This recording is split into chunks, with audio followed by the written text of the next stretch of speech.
Doctors की हड़ताल का ये 5वां दिन है और आगरा के एसएन मेडिकल कॉलेज के डॉक्टर्स आज आगरा के एमजी रोड पर मानव श्रृंखला बनाकर खड़े हुए हैं। क्या आप अभी भी माता पिता बनने का सपना देख रहे हैं? अपोलो फर्टिलिटी के साथ अपने माता पिता बनने का सपना पूरा करें। मुफ्त परामर्श के लिए 9953889367 पर कॉल करें। और हमारे साथ धर्मगुरु हैं जो डॉक्टर्स के समर्थन में आए हैं, हाथों में तख्ती भी है। डिमांड जस्टिस को विक्टिम मांग कर रहे हैं, समर्थन कर रहे हैं डॉक्टर्स की हड़ताल का। जान लेते हैं किस तरह की मांगे हैं और किस तरह समर्थन दिया जा रहा है। सर, आप यहाँ पहुंचे हैं एसएन मेडिकल कॉलेज, डॉक्टर्स की हड़ताल चल रही है, आपने समर्थन दिया है। ये समर्थन या विरोध या प्रदर्शन वो विषय नहीं है। विषय इस बात का है कि आज हमारा भारत देश जो विश्व गुरु के श्रेणी में रखा जाता है, जिसको हम बनाने का प्रयास कर रहे हैं, वहां पर उस देश में ऐसी घटना हो रही है। पहली चीज।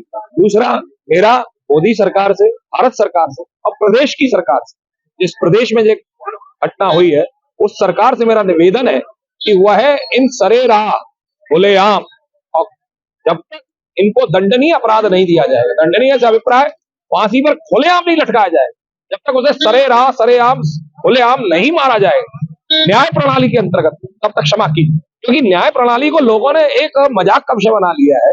दंगों की आड़ में दंगाई कार्य करते हैं और कह दिया था भीड़ थी। ऐसा कौन सा भीड़ तंत्र है और ये कौन सा भीड़ तंत्र के हम युग में हम लोग जी रहे हैं? और उस न्याय प्रणाली में जहां पर अब होगा क्या, अगर वो व्यक्ति या जिसने भी किया वो पकड़ा भी अगर गया तो होगा क्या?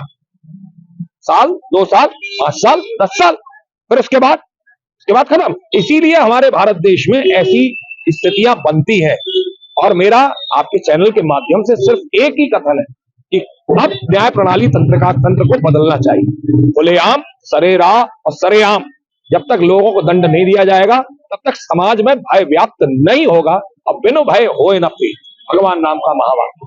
अगर हम राम राज्य को स्थापित करना चाहते हैं तो हमको भय का वातावरण न्याय प्रणाली के अंतर्गत में हमें करना पड़ेगा। और वो तब आएगा जब व्यक्ति को दंड, जब तक सड़क पर चलते हुए व्यक्ति को जो है पेड़ से लटकाया नहीं जाएगा, जब तक उसे वहां पर समाप्त नहीं किया जाए, क्षमा कीजिए, हम भले ये कहते रहे कि अरे नहीं ये जो है तालिबानी है या ये नहीं। हमें समाज में अगर भय को व्याप्त करना है और अगर हमें ऐसी घटनाएं पुनरावृत्ति ना हो, क्षमा कीजिए, हमें यही कार्य हमें करना है। से दंडात्मक कार्रवाई फांसी की मांग। जी हाँ, बिल्कुल। और फांसी भी नहीं, फांसी तो बहुत आसान रहेगा। फांसी बंद कमरे में नहीं होनी चाहिए, सार्वजनिक।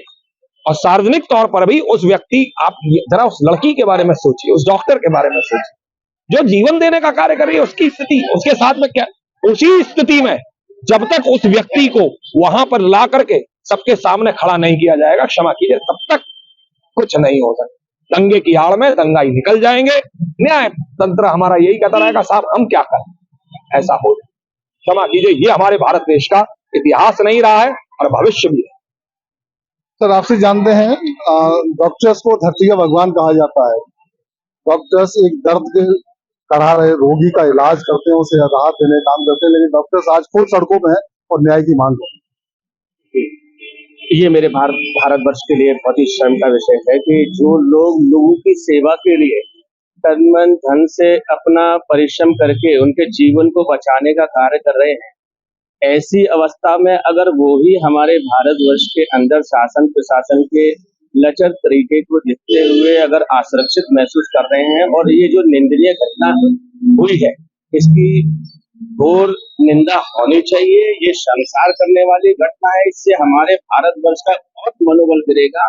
एक ऐसा दंडात्मक कार्रवाई होनी चाहिए जैसे कि हमारे महापुरुष योगी जी ने कहा है और उस पर कार्रवाई होनी चाहिए। ये सार्वजनिक के लिए जब वो मांग कर रहे हैं तो इसमें कुछ न कुछ शासन प्रशासन को ध्यान देने की आवश्यकता है। मैं भी मांग करता हूँ कि इसे न्याय मिलना चाहिए, न्याय संगत बात होनी चाहिए। अगर ऐसा नहीं होता है तो ये हमारे संपूर्ण भारतवर्ष के लिए निंदनीय रहेगा, इसके हम घोर निंदा करने की बात करें। धर्मगुरु है जो डॉक्टर्स के समर्थन में पहुंचे हैं, डॉक्टर्स की हड़ताल के समर्थन में पहुंचे हैं, डॉक्टर्स की हड़ताल को अपना समर्थन दिया। धर्मगुरु जो यहाँ पहुंचे हैं, डॉक्टर्स की हड़ताल में शामिल हुए, मानव श्रृंखला में शामिल हुए और एक ही मांग की है कि जो भी इसमें आरोपी है, जिसने भी ये घिनौना कृत्य किया है, उसे दंडात्मक कार्रवाई हो, उसके खिलाफ कड़ी कार्रवाई हो और सार्वजनिक रूप से फांसी दी जाए।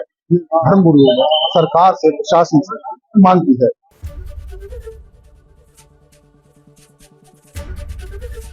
एबीपी गंगा, खबर आपकी, जुबान आपकी।